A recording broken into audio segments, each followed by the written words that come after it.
আল্লাহ আপনাকে যা দিয়েছেন তার জন্য শুকরিয়া আদায় করুন। কৃতজ্ঞতা জানালে নেয়ামত আরো বেড়ে যায়। আমরা যা হারিয়েছি তা নিয়ে না ভেবে যা আমাদের আছে তার জন্য আলহামদুলিল্লাহ বলা উচিত। সুস্থতা এবং পরিবার, এগুলো আল্লাহর অনেক বড় নেয়ামত। এই সম্পদগুলোর মর্যাদা দিতে শিখুন। কৃতজ্ঞ বান্দাকে আল্লাহ ভালোবাসেন। অভিযোগ কমিয়ে শুকরিয়া বাড়ানোই হলো সুখের চাবিকাঠি। হে আল্লাহ, আমাদের আপনার কৃতজ্ঞ বান্দা হিসাবে কবুল করুন। আমাদের হৃদয়ে তুষ্টি দান করুন। কৃতজ্ঞতার সাথে জীবন গড়তে আমাদের সাথে থাকুন। সাবস্ক্রাইব করে বেল আইকনটি চেপে দিন। সততা হলো মুমিনের ভূষণ। কঠিন পরিস্থিতিতেও মিথ্যার আশ্রয় না নেওয়া এবং সত্যের উপর অটল থাকাই হলো আসল ঈমান। মিথ্যা সাময়িকভাবে জয়ী হলেও শেষ পর্যন্ত সত্যের কাছেই পরাজিত হয়। তাই সর্বদা সত্য বলার অভ্যাস গড়ে তুলুন। শিশুদের সামনে মিথ্যা বলা থেকে বিরত থাকুন, কারণ তারা আপনাকে দেখেই শিখছে কিভাবে সত্যের পথে চলতে হয়। আল্লাহর কাছে সত্যবাদীদের মর্যাদা অনেক উঁচুতে। সত্যবাদীরাই জান্নাতের পথে দ্রুত অগ্রসর হবে। একজন সত্যবাদী মানুষ সবারর কাছে বিশ্বাসযোগ্য হয় এবং তার জীবনে সবসময় আল্লাহর বিশেষ রহমত থাকে। হে আল্লাহ, আমাদের অন্তরকে কলুষমুক্ত করুন এবং আমাদের জবানকে সত্য কথা বলার তৌফিক দিন। আমিন। সর্বদা সত্য কথা বলুন, কারণ সত্য মানুষকে মুক্তির পথ দেখায় আর মিথ্যা ধ্বংসের পথে নিয়ে যায়। একটি ছোট মিথ্যা বড় বিপদ ডেকে আনতে পারে। তাই যে কোনো মূল্যে সত্যের ওপর অটল থাকা মুমিনের কাজ। সত্যবাদীকে আল্লাহ ভালোবাসেন এবং মানুষের কাছেও সে সব সময় বিশ্বাসী ও সম্মানিত হয়ে থাকে। মিথ্যা বলে সাময়িক লাভ হলেও শেষ পর্যন্ত সত্যই জয়ী হয়। সত্যের পথে চলাই হলো প্রকৃত সফলতা। হে আল্লাহ, আমাদের সত্যবাদীদের অন্তর্ভুক্ত করুন এবং আমাদের অন্তর থেকে সব মিথ্যা দূর করে দিন। সত্য ও সুন্দরের পথে আমাদের সাথে থাকতে সাবস্ক্রাইব করুন। ইসলামের আলো ছড়িয়ে দিন। সন্তানরা হলো কাঁচা মাটির মতো। মা বাবা যেমন রূপ দেন তারা ঠিক তেমনি বড় হয়ে ওঠে। আপনার আচরণই হবে তাদের জীবনের সবচেয়ে বড় শিক্ষা। তাই তাদের সামনে নিজের চরিত্রকে সুন্দর রাখুন। তাদের মুখে আল্লাহর নাম ও রাসূলের গল্প তুলে দিন, যেন তারা ঈমানের মজবুত ভিত্তি নিয়ে বড় হতে পারে। আপনার আচরণই হবে তাদের জীবনের সবচেয়ে বড় শিক্ষা। তাই তাদের সামনে নিজের চরিত্রকে সুন্দর রাখুন। নেক সন্তানরাই হলো মা বাবার জন্য শ্রেষ্ঠ সদকায়ে জারিয়া। আল্লাহ আমাদের সন্তানদের কবুল করুন। ইসলামিক প্যারেন্টিং সম্পর্কে জানতে আমাদের চ্যানেলটি আজই সাবস্ক্রাইব করুন। ভালো লাগলে শেয়ার করুন। সন্তানরা হলো আল্লাহর দেওয়া আমানত। তাদের ছোটখাটো ভুল বা দুষ্টুমিতে ধৈর্য হারানো মুমিনের কাজ নয়। রাগ না দেখিয়ে তাদের স্নেহের সাথে বুঝিয়ে বলুন। আপনার কোমল ব্যবহারই তাদের সঠিক পথে চলতে সাহায্য করবে। রাসূল শিশুদের প্রতি অত্যন্ত দয়ালু ছিলেন। সন্তানদের সুশিক্ষার পাশাপাশি তাদের পর্যাপ্ত সময় ও ভালোবাসা দিন। মা বাবার ধৈর্যশীল আচরণ দেখে সন্তানরাও শেখে কিভাবে প্রতিকূল পরিস্থিতিতে নিজেকে শান্ত রাখতে হয়। হে আল্লাহ, আমাদের সন্তানদের চোখের শীতলতা বানিয়ে দিন এবং আমাদের ধৈর্যশীল মা বাবা হিসেবে কবুল করুন। আদর্শ সন্তান গড়ার ইসলামিক টিপস পেতে আমাদের সাবস্ক্রাইব করুন। ভিডিওটি অন্য মা বাবাদের সাথে শেয়ার করুন। সময় হলো মহান আল্লাহর দেওয়া একটি অমূল্য নেয়ামত, যা একবার চলে যায় তা আর কখনোই ফিরে আসে না। অলসতা করে সময় নষ্ট করবেন না। প্রতিটি মুহূর্তকে আখেরাতের কল্যাণে এবং নেক কাজে ব্যয় করুন।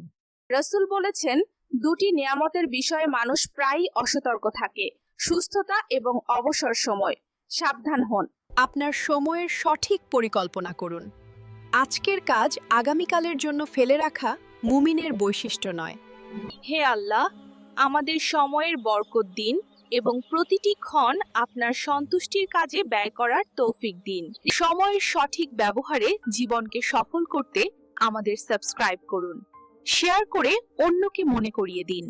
একে অপরকে সালাম দিন, কারণ সালাম ভালোবাসা বাড়ায়। পরিচিত অপরিচিত সবাইকে সালাম দিন।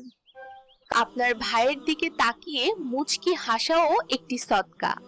আসুন আমরা সবাই হাসি মুখে কথা বলি। সালাম হলো শান্তির দোয়া। পরিচিত অপরিচিত সবাইকে সালাম দেওয়ার মাধ্যমে সমাজে ভ্রাতৃত্ব ও ভালোবাসা বৃদ্ধি পায়। সালামের মাধ্যমে অহংকার দূর হয় এবং এটি জান্নাতে যাওয়ার অন্যতম একটি সহজ আমল। বেশি বেশি সালাম দিন। ঘরে প্রবেশের সময় সালাম দিলে শয়তান দূরে থাকে এবং ঘরের সদস্যদের মধ্যে গভীর মহব্বত তৈরি হয়। সালাম বিনিময় করলে হিংসা বিদ্বেষ দূর হয়ে যায় এবং অন্তরে পারস্পরিক ভালোবাসা ও শান্তি অনুভূত হয়ে। হে আল্লাহ, আমাদের সবাইকে শান্তির প্রতীক সালামের প্রসার করার এবং মিলেমিশে থাকার তৌফিক দিন। ইসলামের শান্তির বাণী সবার মাঝে ছড়িয়ে দিতে সাবস্ক্রাইব করুন। আপনার প্রতিটি সালামই একটি নেকি। আল্লাহর ভালোবাসা এবং রাসূলের আদর্শ যদি আপনার মনে থাকে, তবে চ্যানেলটি সাবস্ক্রাইব করতে ভুলবেন না। প্রতিদিন সুন্দর সুন্দর ইসলামিক ভিডিও পেতে আমাদের পরিবারের সদস্য হয়ে যান। এখনই সাবস্ক্রাইব করুন এবং দ্বীনি কথা প্রচার করতে সাহায্য করুন। একটি সুন্দর কথা একটি ভালো গাছের মতো, যার শিকড় শক্ত এবং শাখাগুলো আকাশে বিস্তৃত। কারো মন ভাঙবেন না। রাসূল বলেছেন, মিষ্টি কথা বলাও একটি বিশেষ সাদকা। জিভকে নিয়ন্ত্রণ করুন, কারণ মানুষের একটি কটু কথা অন্যের হৃদয়ে গভীর ক্ষত তৈরি করতে পারে।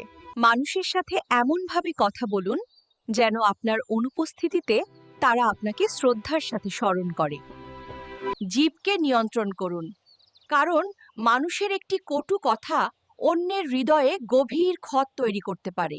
ইসলামের সুন্দর বাণীগুলো সবার কাছে পৌঁছে দিতে ভিডিওটি শেয়ার করুন এবং সাবস্ক্রাইব করুন। উত্তম স্বামী তো সেই যে তার স্ত্রীর কাছে উত্তম। রাসূলের সুন্নাহ মেনে পরিবারকে ভালোবাসুন। নবীর সুন্নাহ অনুযায়ী জীবন গড়তে চাইলে আজই আমাদের ছোট্ট পরিবারের সদস্য হয়ে যান। সাবস্ক্রাইব বাটনটি ক্লিক করুন। তোমাদের মধ্যে সেই ব্যক্তিই সর্বোত্তম যে তার স্ত্রীর কাছে সর্বোত্তম। মুমিন স্বামী সবসময় স্ত্রীর প্রতি সদয় থাকেন।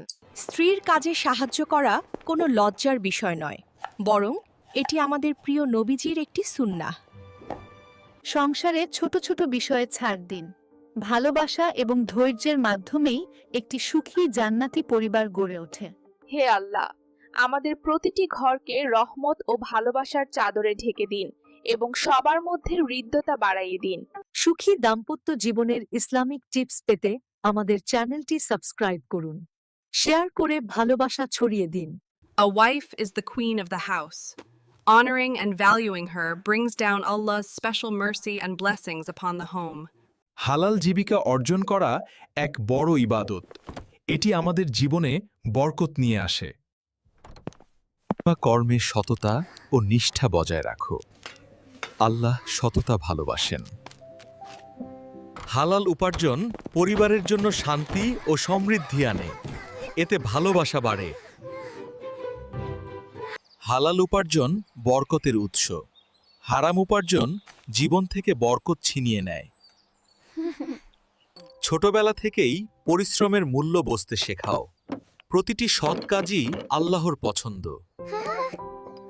আল্লাহ আমাদের সবাইকে হালাল জীবিকা অর্জনের তৌফিক দিন এবং তাতে বরকত দান করুন। আপনার একটি মিষ্টি হাসি অন্যের মনকে শান্ত করতে পারে।